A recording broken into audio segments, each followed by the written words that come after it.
History has a way of burying its deepest secrets, but some mysteries refuse to stay hidden.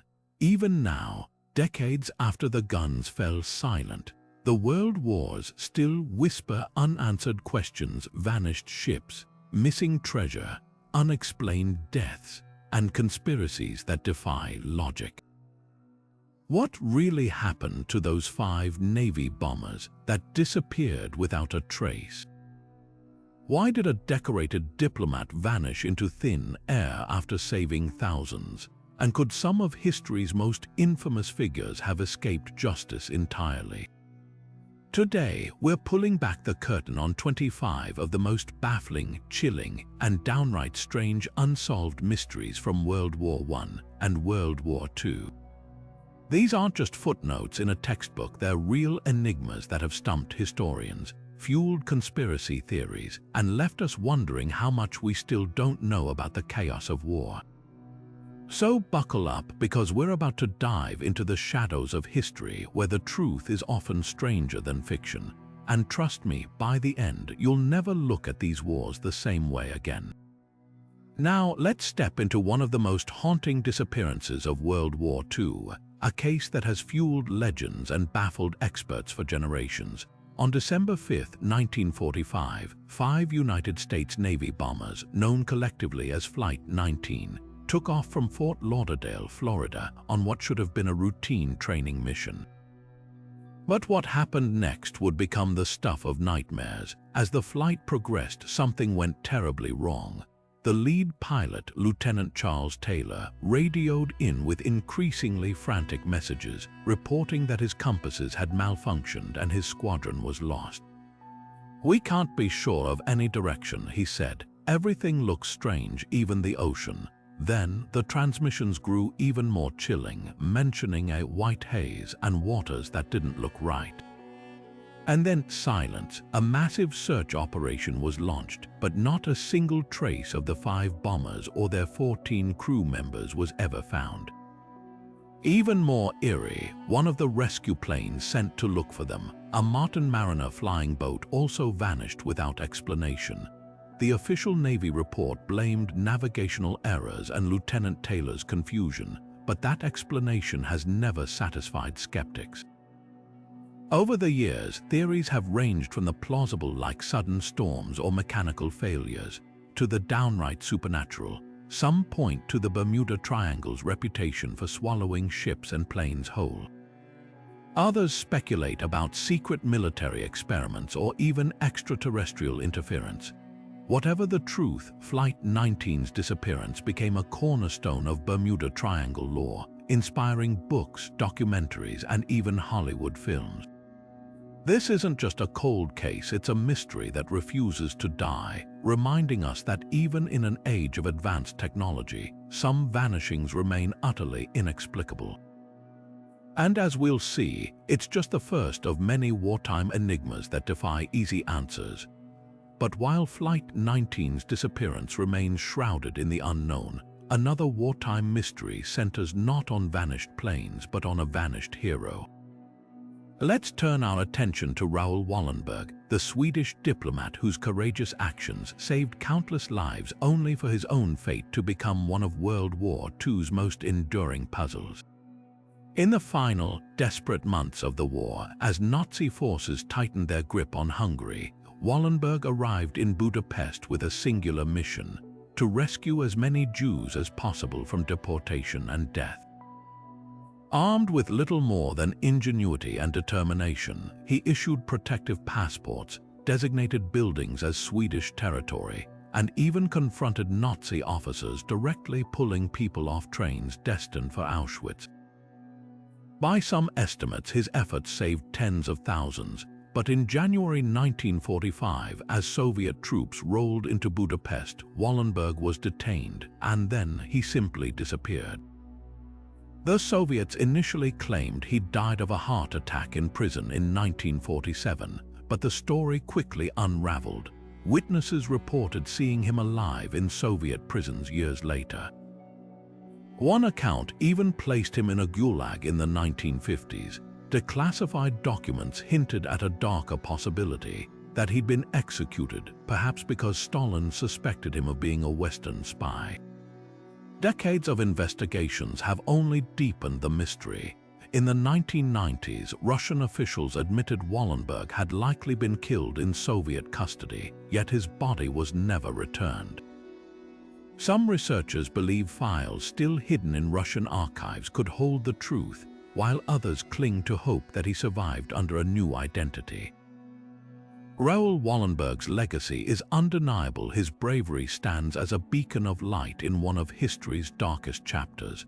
Yet the question lingers, what really happened to the man who saved so many only to vanish without a trace? It's a haunting reminder that even in victory, the shadows of war can conceal secrets that refuse to come to light. From the vanishing of heroes to the theft of treasures, our next mystery takes us into the heart of one of history's most dazzling heists, the disappearance of the Amber Room. Often called the eighth wonder of the world, this breathtaking chamber was a masterpiece of Baroque art, its walls adorned with 6 tons of amber, gold leaf, and intricate mosaics. A gift from Prussia's Frederick I to Russia's Peter the Great in 1716. It glittered in the Catherine Palace near St. Petersburg for over 2 centuries, until the Nazis came knocking in 1941. As German forces advanced into the Soviet Union, they dismantled the Amber Room in just 36 hours, packing its panels into crates and shipping them to Königsberg Castle in East Prussia. There it was displayed briefly, but when the tide of war turned, the room vanished again. In the chaos of 1945, as Allied bombs reduced Königsberg to rubble, no one could say for certain what became of the treasure. Some believe it was destroyed in the bombardment, while others insist it was hidden away, waiting to be found. The hunt for the Amber Room has spawned countless theories. Treasure seekers have scoured underground bunkers in Poland, drained lakes in Germany, and even probed the wreckage of a sunken ship off the Baltic coast. In 1997, one team claimed to find a fragment of the room in a German silver mine, but it turned out to be a red herring. More tantalizing are the whispers of a secret train loaded with Nazi loot, possibly carrying the amber panels, buried somewhere in Poland's Owl Mountains. Why does this mystery endure beyond its staggering monetary value, estimated at over $500 million today? The Amber Room symbolizes the irreplaceable cultural losses of war.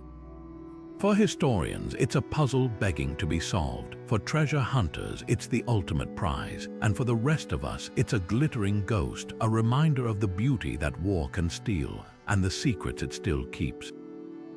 As we turn the page, another wartime enigma awaits, one that involves not stolen treasure, but a vanished crew and an eerily empty airship drifting back to Earth.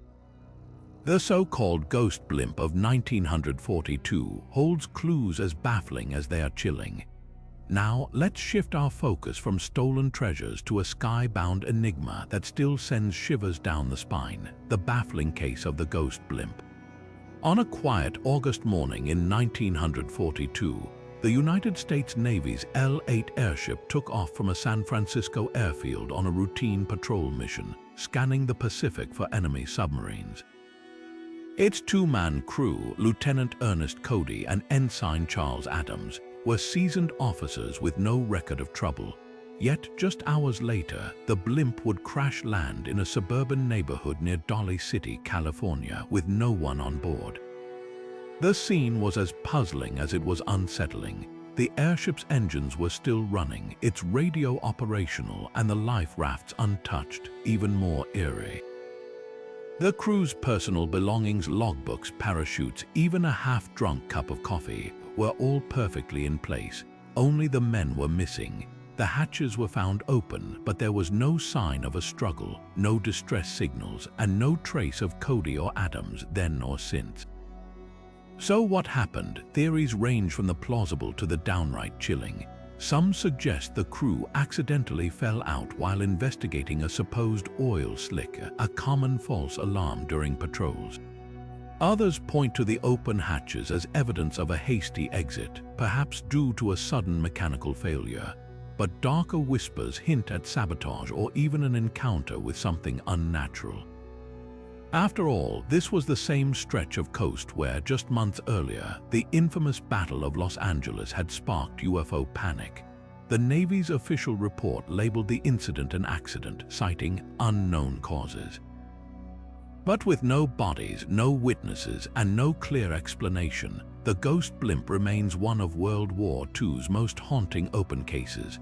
Was it a tragic mishap, a cover-up, or something stranger?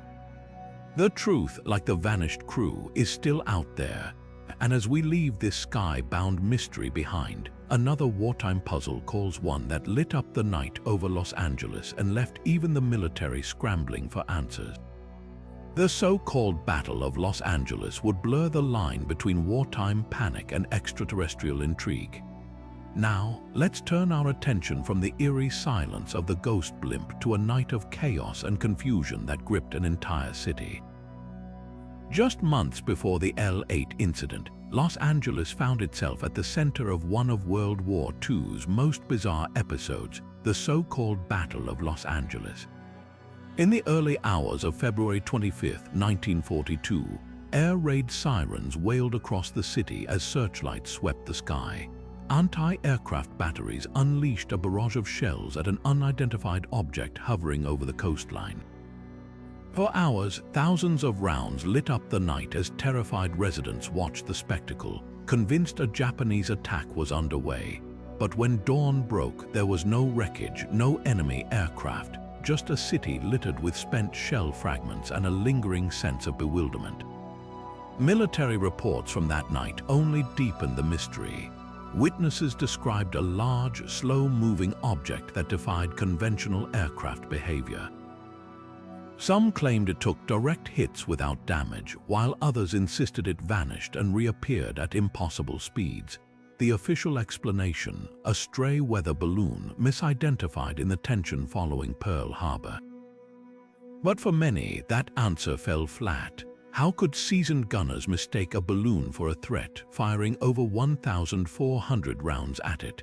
And why did the object's movements, as logged by radar operators, defy the wind patterns of that night?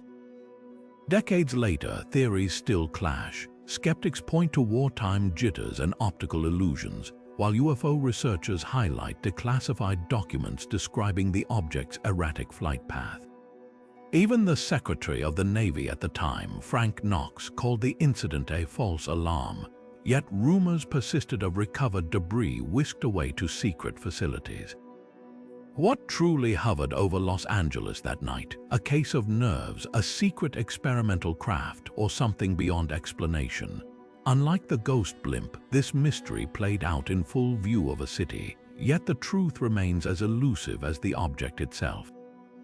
And as we move from the skies of Los Angeles, another wartime disappearance demands our attention, one that swallowed an entire ship and its crew without a trace. The vanishing of the USS Cyclops stands as the U.S. Navy's greatest unsolved maritime loss.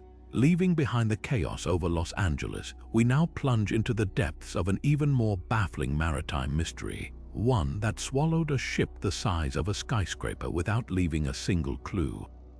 The vanishing of the USS Cyclops in March 1918 remains the U.S. Navy's most staggering peacetime loss, a puzzle that has haunted historians and sailors alike for over a century. This colossal collier ship, stretching over 500 feet long and carrying 306 crewmen along with 10,000 tons of manganese ore, vanished without a distress call or wreckage between Barbados and the Chesapeake Bay. One day it was there, plowing through calm seas under clear skies, the next gone as if erased from existence. Even in an era before satellite tracking, the sheer size of the Cyclops made its disappearance inexplicable. The Navy launched its largest search to date, scouring an area twice the size of Germany, yet found nothing, not a life jacket, not a splinter of wood. Theories swirl like the currents where the ship was last seen. Some point to the violent storms known to erupt in the region, though no such weather was reported at the time. Others highlight the Cyclops' notorious structural flaws, its overburdened hull and unstable cargo, suggesting it may have split apart suddenly. Then there's the Bermuda Triangle connection. Though the term wouldn't be coined for decades, the Cyclops' route took it through the same waters where countless ships and planes would later vanish, fueling speculation about magnetic anomalies or even extraterrestrial interference. Adding to the intrigue is the ship's controversial commander, Lieutenant Commander George Worley, whose erratic behavior and German heritage sparked rumors of sabotage or defection. Some whispered he'd secretly delivered the ship to the Kaiser's navy, though no evidence ever surfaced. More chilling are the accounts from other vessels reporting strange lights in the area that night, a detail that would later become a hallmark of Triangle lore. With no wreckage ever found, the fate of the Cyclops remains a gaping hole in naval history. Was it a victim of nature, human error, or something far stranger? Unlike the Battle of Los Angeles, this mystery left no witnesses, no shell casings, just an empty horizon and 306 lives swallowed by the sea. And as we surface from this maritime enigma, another wartime riddle awaits, one that began with a sensational discovery and ended with an even bigger question. The Hitler Diaries forgery would expose how easily history can be manipulated, even decades after the war's end. Shifting from the depths of the ocean to the shadows of deception, we uncover one of history's most audacious hoaxes, the Hitler Diaries scandal. In 1983, the world was stunned when a German magazine announced the discovery of 62 handwritten volumes supposedly penned by Adolf Hitler himself. The diaries promised explosive revelations about his private thoughts, but what followed was a masterclass in forgery that fooled historians, journalists, and even forensic experts. The story began with a shady antiquities dealer named Konrad Kujau, a con artist with a knack for mimicking Hitler's handwriting. Over years, he painstakingly forged the diaries, using cheap notebooks and period-appropriate ink to create the illusion of authenticity. Kujau's motive was simple: greed. He sold the diaries to Stern magazine for millions, spinning a tale about their secret recovery from a plane crash in East Germany. The magazine, eager for a scoop, rushed to verify them, but their haste led to catastrophic errors. What's truly astonishing is how many experts were duped.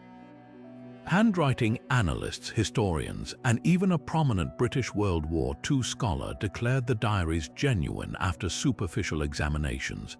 The media frenzy reached its peak when excerpts were published, claiming Hitler knew nothing about the Holocaust, a narrative that conveniently absolved him of history's worst crimes. But the hoax unraveled almost as quickly as it began. Forensic tests revealed the paper contained modern bleaching agents, and the ink hadn't existed in Hitler's era. Kujau's sloppy mistakes, like misspelling names and getting dates wrong, finally exposed the fraud. The scandal captivated the public because it tapped into our obsession with Hitler's hidden life. It also revealed how easily history can be rewritten when credibility is sacrificed for sensationalism. For historians, the diaries became a cautionary tale about verifying sources. For the media, it was a humbling lesson in skepticism, and for Kujau, a brief prison sentence and ironic fame as the man who outsmarted the experts. As the dust settled on this elaborate ruse, another wartime puzzle beckons, one etched in stone and secrecy. The Cryptos Code, a sculpture at CIA headquarters, holds encrypted messages that even the world's top codebreakers haven't fully solved. Could its clues be tied to World War II's unsolved espionage mysteries? Now, let's turn our attention from forged words to uncracked ones hidden in plain sight at the very heart of American intelligence. Outside CIA headquarters in Virginia stands a sculpture called Cryptos, a twisting copper wall etched with nearly 2,000 characters of encrypted text. Created by artist Jim Sanborn in 1990, this enigmatic artwork was designed to challenge the world's brightest minds, and decades later it's still winning.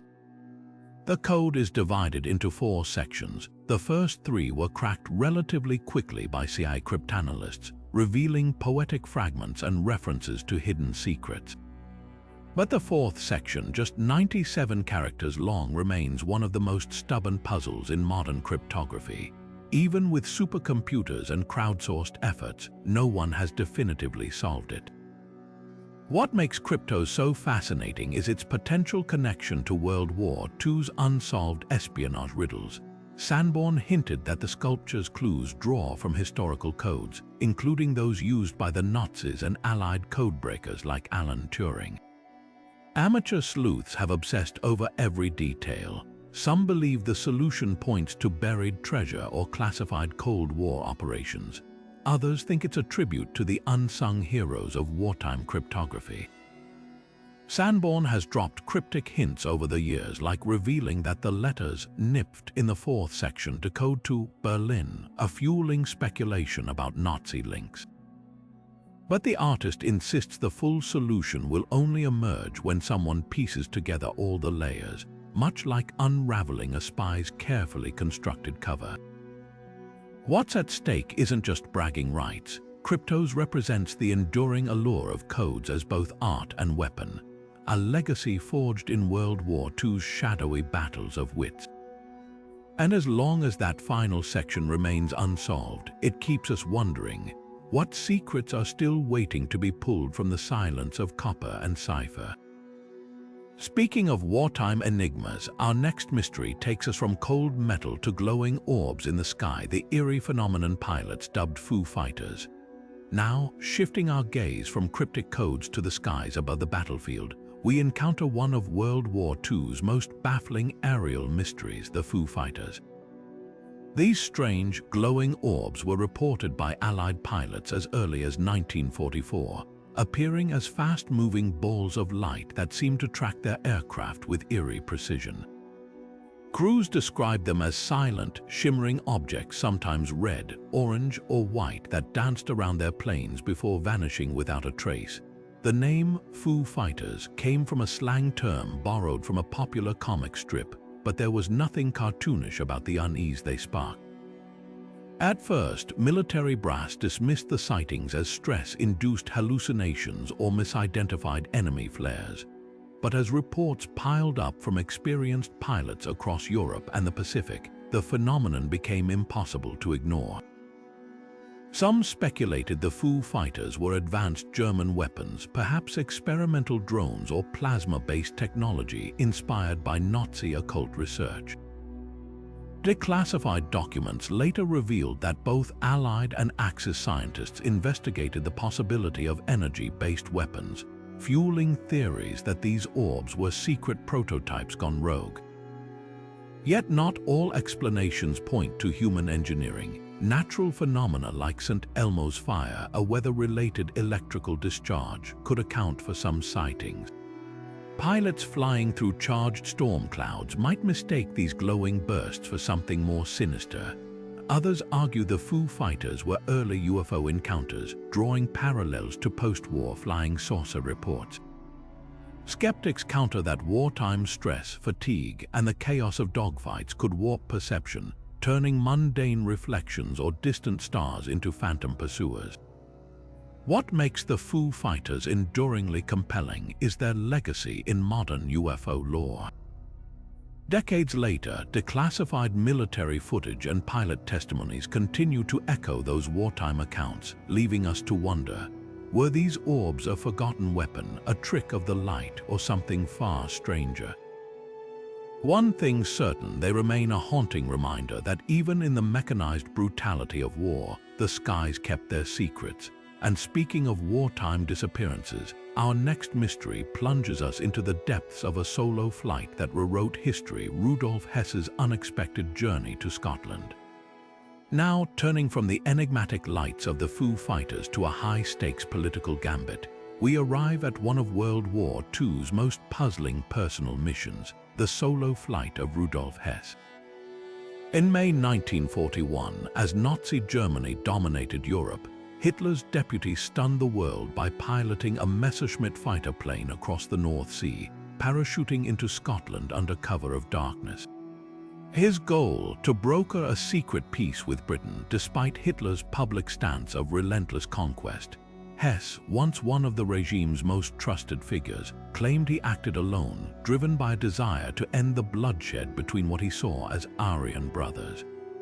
But his sudden defection raised immediate red flags. Was this a genuine peace overture or a calculated ruse? British officials, including Winston Churchill, treated Hess as a deluded lone wolf, refusing to engage with his proposals.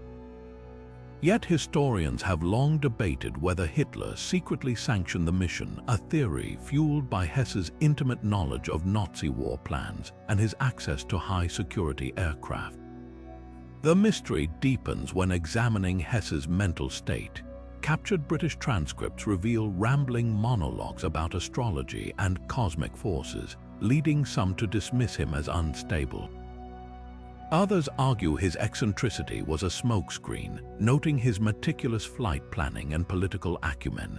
Even more intriguing is Churchill's near-total silence on the matter after the war.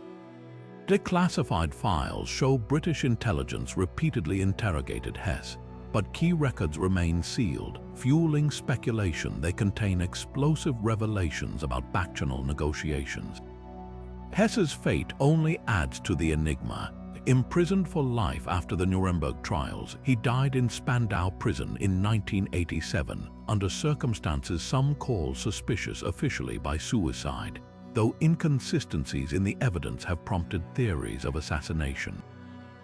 Whether he was a rogue idealist, a pawn in a larger game, or something in between, Hess's flight remains a tantalizing what-if of history. Had Britain entertained his offer, could the war's trajectory have changed? As we leave the tangled web of Hess's mission, our next mystery takes us from the skies to the shadows of espionage, where two British soldiers may have betrayed their country in a Nazi prison camp. Now, shifting from the intrigue of wartime espionage to a tale that blurs the line between fact and folklore, we arrive at the bizarre events of Belle Island.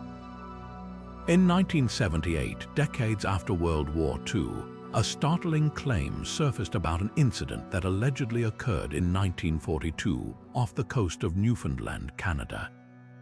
According to reports, a strange, disc-shaped object appeared in the sky near the island's iron ore mines, firing beams of light that left physical damage, an event some have dubbed the Belle Island UFO attacks. The story hinges on eyewitness accounts, primarily from local residents who described seeing a glowing, metallic craft hovering over the water. Some even claimed the object targeted the mines, leaving behind scorch marks and twisted metal. But here's where things get murky. Wartime records from the area make no mention of any such event, and skeptics argue the damage could have been caused by something far more mundane, like misfired munitions from nearby naval exercises or even natural phenomena like ball lightning. What makes this mystery particularly compelling is the credibility of the witnesses. Many were longtime miners and fishermen, people familiar with the harsh realities of their environment and not prone to wild exaggeration.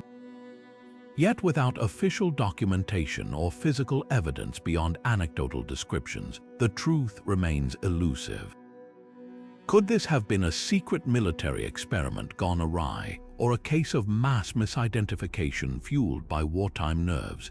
Adding another layer, some researchers point to similar reports from the era, like the Foo Fighters we discussed earlier, suggesting a pattern of unexplained aerial phenomena during the war.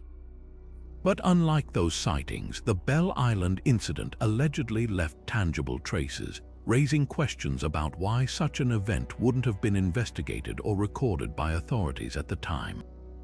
As we weigh the possibilities from top-secret technology to simple human error, the Belle Island story serves as a reminder of how easily history and myth can intertwine in the fog of war.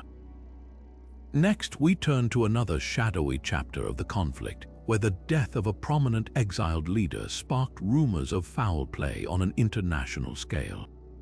Now, as we move from the skies of Belle Island to the shadowy corridors of wartime politics, we encounter a tragedy steeped in suspicion. the mysterious death of General W. Ladislaw Sikorski. In July 1943, the Polish leader in exile boarded a plane in Gibraltar, only for it to crash moments after takeoff, killing everyone on board except the pilot. Sikorski's death wasn't just a loss for Poland, it was an event that immediately sparked whispers of sabotage at the highest levels of power. At the time, Sikorski was a vocal critic of both Nazi Germany and the Soviet Union, fiercely advocating for Poland's independence even as Stalin and Churchill negotiated the fate of Eastern Europe behind closed doors. His sudden removal from the equation raised eyebrows, especially given the plane's bizarre mechanical failure. The official British inquiry ruled it an accident, but inconsistencies in the report, like the pilot's survival and missing witness testimonies, left room for doubt. For decades, theories swirled. Some pointed to Churchill, fearing Sikorski's opposition to Soviet influence would disrupt Allied unity. Others accused Stalin, who saw the general as an obstacle to Soviet control of post-war Poland. Even Nazi involvement was floated, though evidence was scant. The truth seemed buried with Sikorski until modern forensic science took another look. Recent examinations of the wreckage revealed signs of tampering, including damage inconsistent with a typical crash. Combined with declassified documents suggesting British and Soviet operatives were monitoring Sikorski, the case for foul play grew stronger. Yet definitive proof remains just out of reach, leaving historians to grapple with a chilling question. Was this a tragic accident or one of the war's most calculated assassinations? As the debate continues, Sikorski's death stands as a stark reminder of how wartime alliances could mask deadly rivalries. Next, we'll delve into another enigma where treasure and tyranny collide, the legendary Nazi gold train. Shifting gears from political intrigue to buried treasure, let's unravel the tantalizing mystery of the Nazi gold train. In 2015, the world was electrified by reports of a long-lost train, supposedly packed with gold, jewels, and priceless artifacts, hidden somewhere beneath the mountains of southwestern Poland. The story began when two men, a Pole and a German, claimed they had located the train using a deathbed confession from a former SS officer. According to legend, the Nazis had stashed it there in 1945 as the Red Army closed in, sealing it inside a tunnel and leaving its riches untouched for decades. The announcement sparked a modern-day gold rush. Treasure hunters, historians, and even the Polish military descended on the alleged site near the city of Wallenberg. Ground-penetrating radar scans revealed anomalies. A long, train-shaped structure buried deep underground. Officials cautiously confirmed the findings, fueling speculation that this could be one of the greatest wartime treasure discoveries in history. But as excavations began, the plot thickened. Some experts dismissed the scans as natural rock formations or wartime debris, while others pointed to the Nazis' well-documented looting networks across Europe.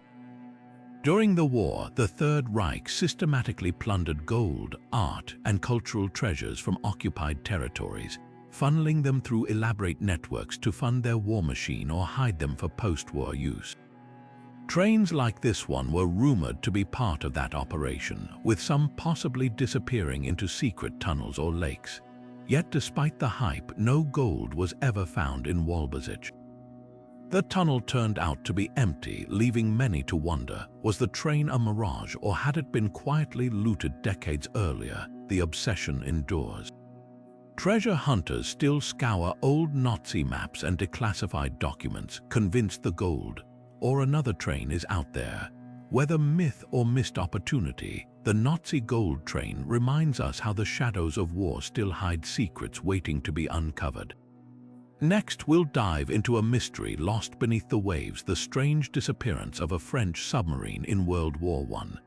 Now, let's plunge into the depths of another wartime enigma, one that vanished beneath the waves over a century ago.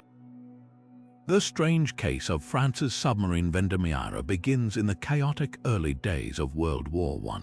In August 1914, just weeks after the war erupted, the Vanishing was on patrol off the coast of Brittany when it simply disappeared without a trace. No distress signals, no wreckage, no survivors. The submarine and its 25 crewmen were gone, swallowed by the sea. At first, the French Navy assumed the worst, that the Vanishing had been sunk by a German U-boat. But as the war dragged on, a far more unsettling theory emerged. Some naval records suggested the submarine might have been accidentally rammed and sunk by one of its own ships, the armored cruiser du Petit Thouars. In the fog of war, with communication limited and nerves frayed, friendly fire tragedies were tragically common. Yet without concrete evidence, the truth remained murky. For decades, the Vanishing's fate was a haunting footnote in maritime history.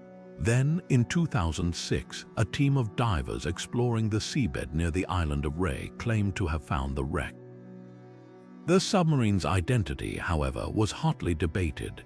The wreck's location didn't quite match historical accounts, and damage to the hull could have come from depth charges, collisions, or even scuttling. Compounding the mystery, French naval archives from the era were incomplete, with key documents lost or destroyed.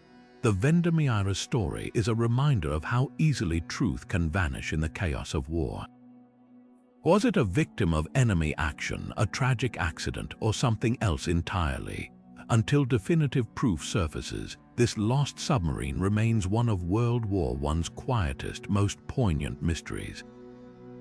Next, we'll drift from the depths of the sea to the skies, where Japan launched a bizarre and little-known aerial campaign against the United States.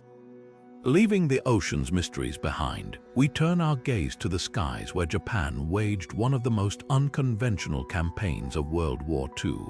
In 1944, as Allied forces pushed closer to Japan's mainland, the country launched a desperate and ingenious attack on the United States. But this wasn't a fleet of bombers or submarines, it was an armada of balloons.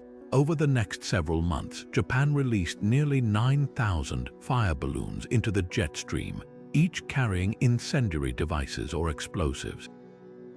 These paper and rubber balloons, some as tall as 30 feet, were designed to drift across the Pacific and start wildfires or cause panic in America.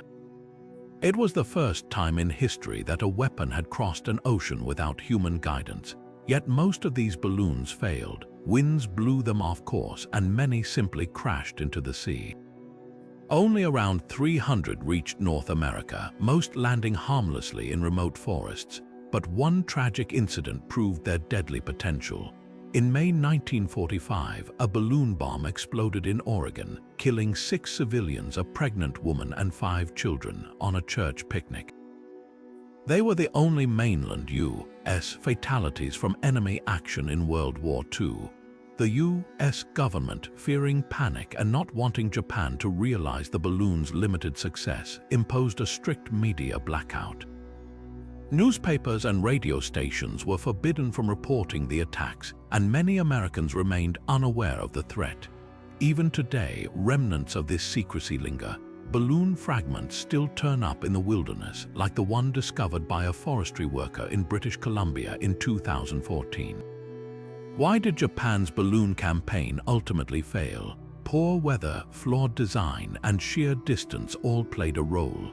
But the story also reveals how war drives innovation, and how desperation can lead to some of history's strangest weapons. Next, we'll cross the Atlantic to a lonely Scottish lighthouse where 3 keepers vanished without a trace.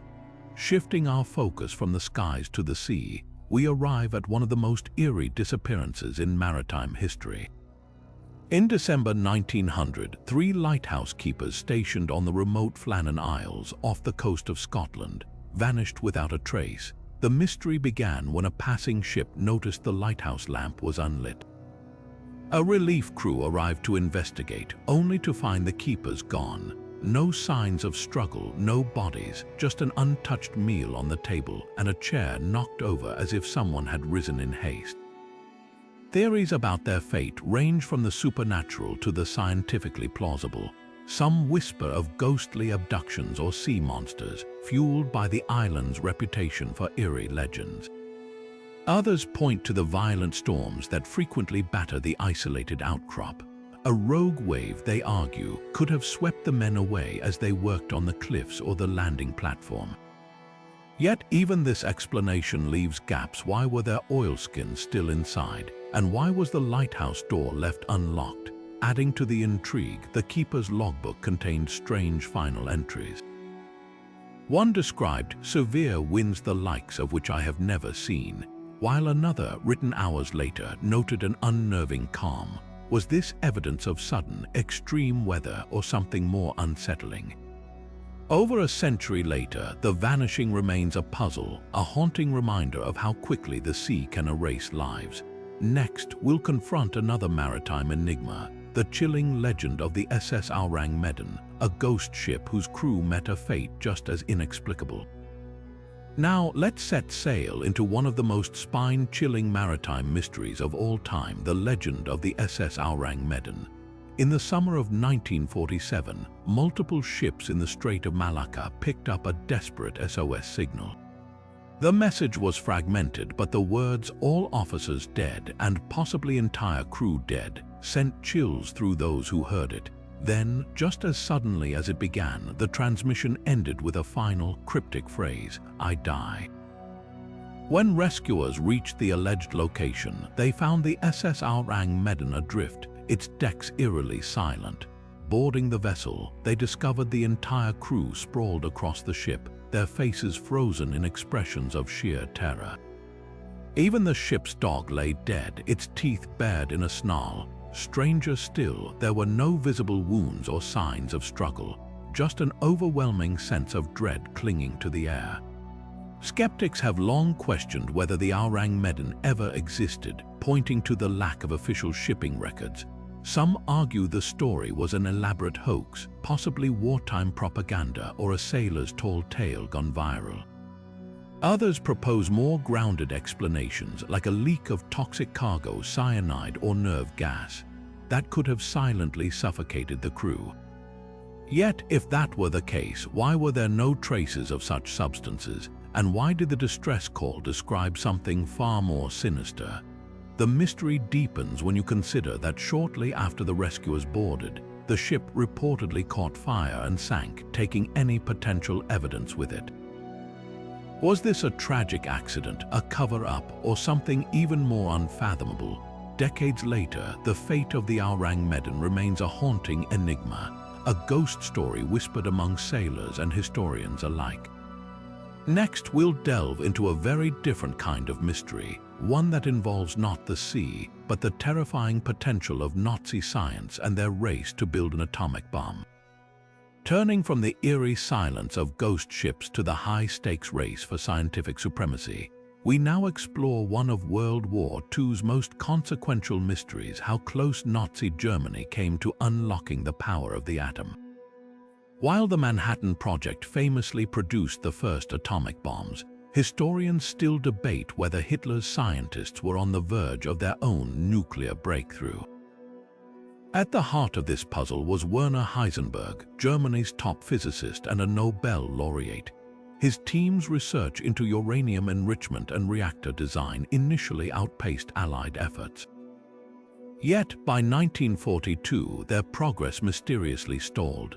Some claim Heisenberg deliberately sabotaged the program, either out of moral opposition or miscalculations about the required uranium mass. Others argue Allied interventions, like the daring Norwegian commando raid that destroyed Germany's heavy water supply, crippled their chances, but the most tantalizing clues emerged after the war. Hidden deep in caves and tunnels across Germany, investigators found evidence of secret uranium experiments. One site, a mine near Stuttgart, contained barrels of uranium oxide fuel that could have powered a reactor. Declassified documents later revealed that Nazi scientists had even sketched rudimentary bomb designs, though none reached the testing stage. So why did Germany fail? The answer may lie in a combination of Allied sabotage, scientific discord, and Hitler's own impatience with long-term projects. Yet, the lingering question remains: had the war dragged on another year, could the Nazis have crossed the nuclear threshold? The scattered fragments of their research continue to fuel speculation. and remind us how differently history might have unfolded. Next, we'll shift from the shadows of secret labs to the glittering trail of stolen masterpieces as we track the Nazis' looted art still missing today. Leaving behind the hidden labs of Nazi science, we now follow a trail of stolen beauty, one that leads to one of history's greatest art heists. During World War II, the Nazis didn't just wage war on nations, they also plundered Europe's cultural treasures on an unimaginable scale. Paintings by masters like Raphael, Rembrandt, and Vermeer vanished into private collections, secret vaults, or the black market, and today, thousands of these masterpieces remain missing. Among the most famous is Raphael's portrait of a young man, last seen in 1945 when it was snatched from a Polish museum by Nazi officials. Believed to be hidden in a secret repository or destroyed, its fate haunts art historians. But Raphael's work isn't alone. An estimated 600,000 artworks were looted during the war, with only a fraction ever recovered. The hunt for these treasures sparked one of the war's most unexpected missions, the Monuments Men. This allied unit of art historians, curators, and soldiers risked their lives to track down stolen art, often racing against retreating Nazi forces. They uncovered caches in salt mines, castles, and even haylofts, saving priceless works from destruction or obscurity. Yet, despite their efforts, countless pieces slipped through the cracks. Some resurfaced in shocking places. In 2012, German authorities found over 1,400 artworks stashed in a Munich apartment, including pieces by Picasso and Matisse. The collector's father had been a Nazi art dealer, hoarding his spoils for decades. Other works remain entangled in legal battles, with descendants of original owners still fighting for their return. The black market complicates the search further. Stolen art often changes hands through shadowy networks, sometimes laundered through auctions or private sales. And with forgeries muddying the waters, even recovered pieces face skepticism. The legacy of the Monuments Men endures, inspiring modern recovery efforts. But the question lingers, where are the rest? Could masterpieces be gathering dust in attics or hanging boldly in plain sight? The stolen art trail remains one of World War II's most haunting mysteries, a reminder that some wounds of war are still waiting to heal.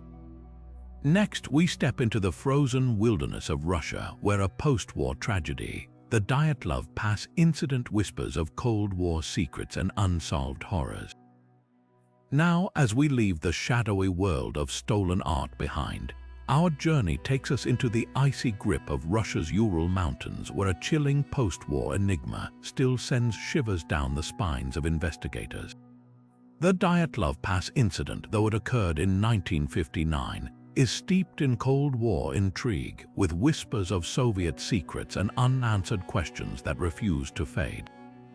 It began with 9 experienced hikers led by Igor Dyatlov, who set out on a routine expedition. But when they failed to check in, a search party made a grisly discovery. Their tent was found ripped open from the inside, as if they'd fled in panic.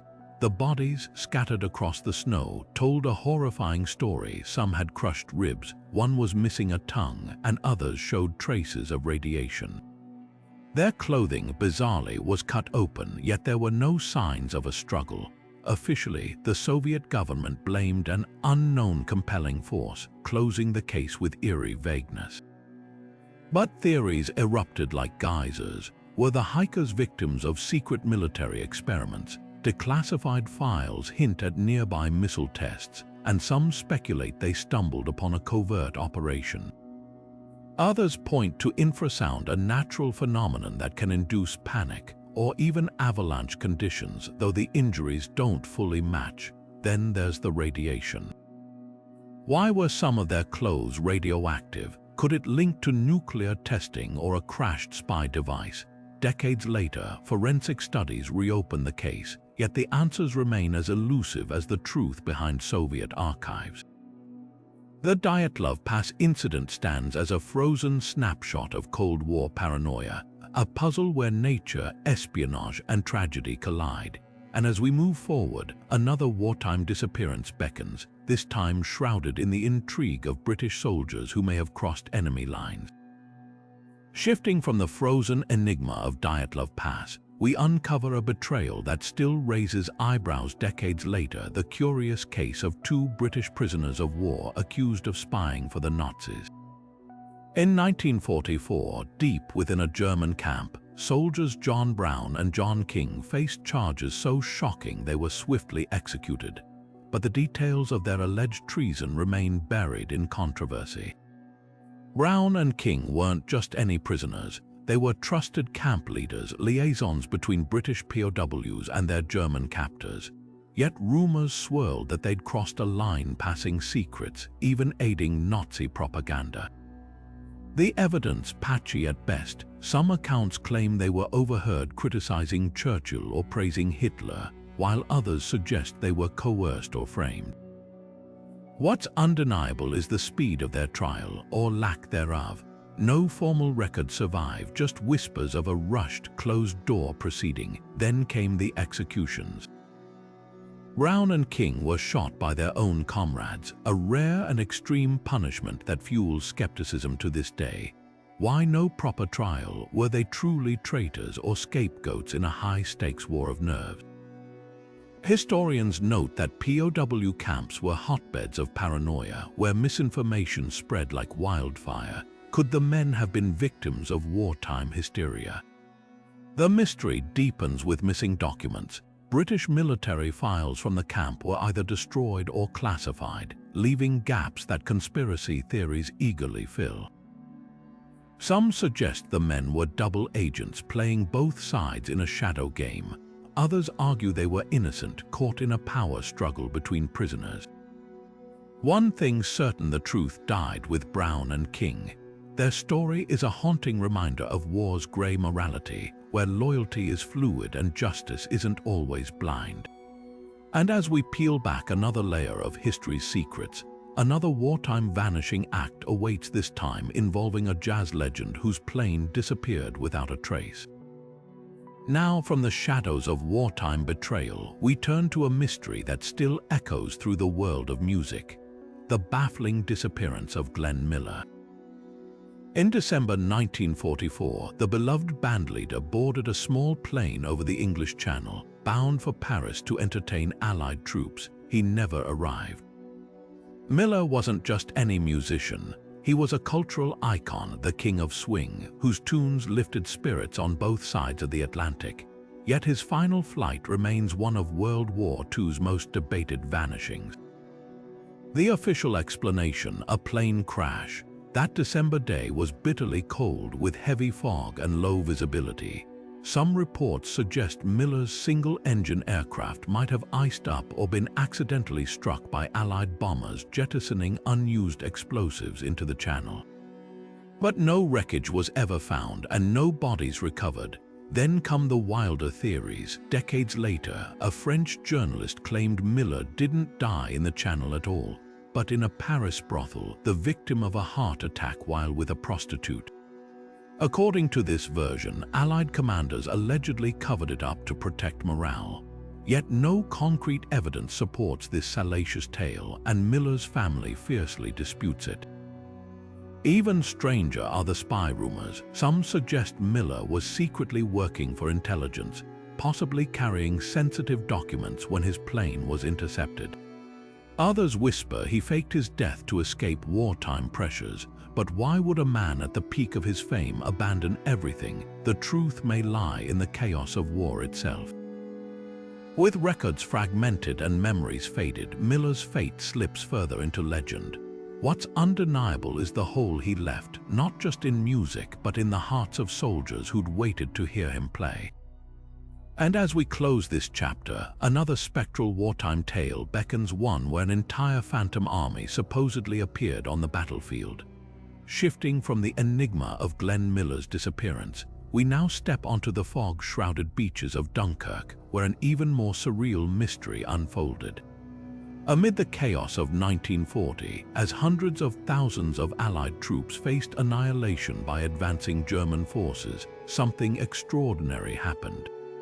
Witnesses swore they saw a phantom army, a ghostly battalion of British soldiers materializing from the mist to aid the desperate evacuation. The Dunkirk evacuation, or Operation Dynamo, was already a miracle of survival. With the Allies trapped against the sea, civilian boats joined naval vessels to ferry soldiers to safety, but some survivors insisted they weren't alone. Men in outdated World War I uniforms carrying rusted rifles allegedly appeared at the flanks, holding off German troops or guiding lost soldiers to the shore. Others reported hearing orders shouted in archaic slang, only to find no one there. Skeptics argue these accounts were hallucinations born from exhaustion, dehydration, and the sheer terror of the situation. After days without sleep, under constant bombardment, the mind can play cruel tricks. Yet the consistency of the stories is striking. Multiple soldiers, unaware of each other's testimonies, described similar figures, some even claiming to have been physically pulled from danger by unseen hands.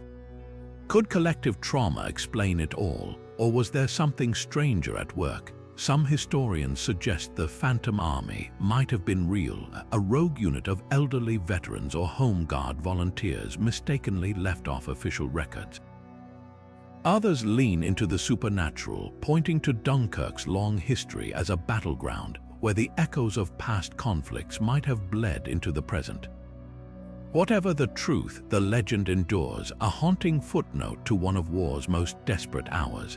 And as we leave the beaches behind, another mystery waits, one of stubborn soldiers who refused to surrender long after the war had ended. Now, let's journey from the ghostly shores of Dunkirk to the dense jungles of Southeast Asia, where an entirely different kind of wartime mystery unfolded, one of unyielding loyalty and the blurred line between duty and delusion. Even after World War II officially ended in 1945, some Japanese soldiers refused to believe it. They kept fighting, hiding, and surviving in remote jungles for years, even decades, convinced the war was still raging.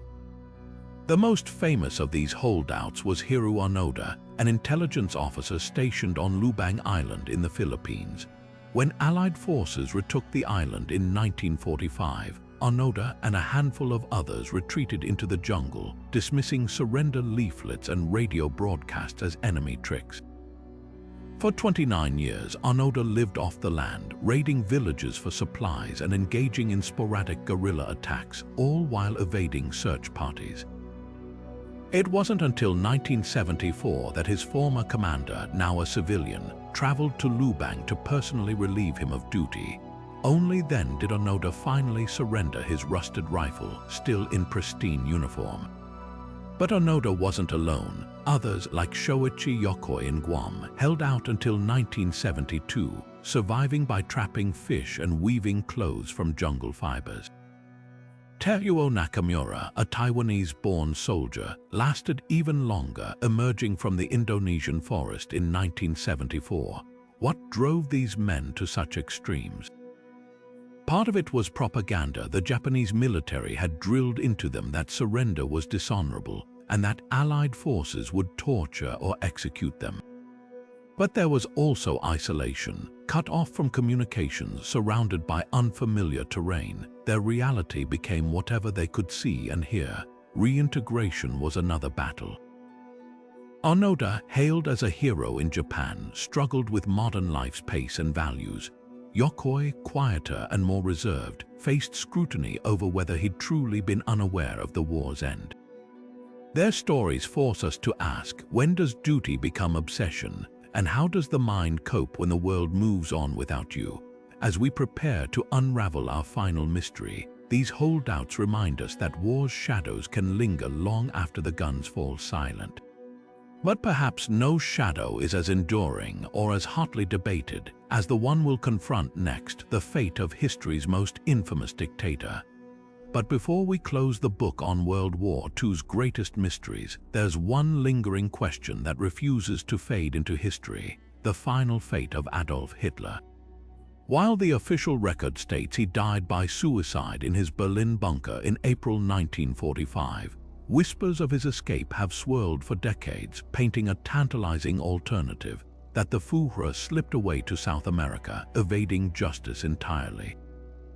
The most persistent theory claims Hitler fled to Argentina, aided by sympathetic Nazis and a network of escape routes known as rat lines. Declassified FBI files from the 1940s even show agents investigating alleged Hitler sightings in the Andes, fueled by reports of a German colony where high-ranking Nazis lived under assumed identities. But how much of this is fact and how much is feverish speculation? Forensic science has weighed in. The Soviets claim to have recovered Hitler's charred remains, including a skull fragment with a bullet hole. Proof, they said, of his suicide. But in 2009, American researchers tested the skull's DNA and made a shocking discovery. It belonged to a woman, likely under 40. Soviet autopsy records also contradict eyewitness accounts from Hitler's inner circle, with inconsistencies about the condition of his body and the method of death. So why does the escape myth endure? Part of it is the sheer lack of definitive evidence. No DNA-confirmed Hitler remains exist. The Soviets' secrecy, hoarding artifacts and files for decades, fueled distrust. And let's face it, the idea of history's most monstrous villain vanishing into the shadows is a narrative that grips the imagination, inspiring everything from CIA investigations to Hollywood thrillers. But historians largely agree Hitler died in Berlin. His personal staff testified to seeing his body, and the chaos of the Soviet advance made escape implausible. Yet the doubt lingers, a testament to how easily conspiracy theories take root when facts are shrouded in war's fog. And with that, we've reached the end of our journey through World War II's greatest unsolved mysteries, each one a reminder that even history's darkest chapters still hold secrets waiting to be uncovered. If you found these stories as fascinating as we did, don't forget to like, subscribe, and hit the notification bell so you never miss our deep dives into history's greatest enigmas. And drop a comment below which of these mysteries do you think will never be solved. Until next time, keep questioning and keep exploring. And so, as we pull back the curtain on these 25 unsolved mysteries of the world wars, one thing becomes undeniably clear: history is far messier, far more enigmatic than any textbook could capture. These lingering questions, from vanished submarines to stolen treasures, aren't just footnotes. They're echoes of war's chaos, reminders of how much was lost, hidden, or deliberately erased in the fog of conflict. What makes these stories so irresistible? Perhaps it's the human craving for resolution, the itch to solve puzzles left behind by generations past.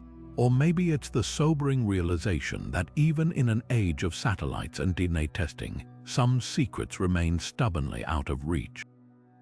Wars don't just end when the guns fall silent, they leave behind trails of unanswered questions, and that's where history gets thrilling. Now, we want to hear from you.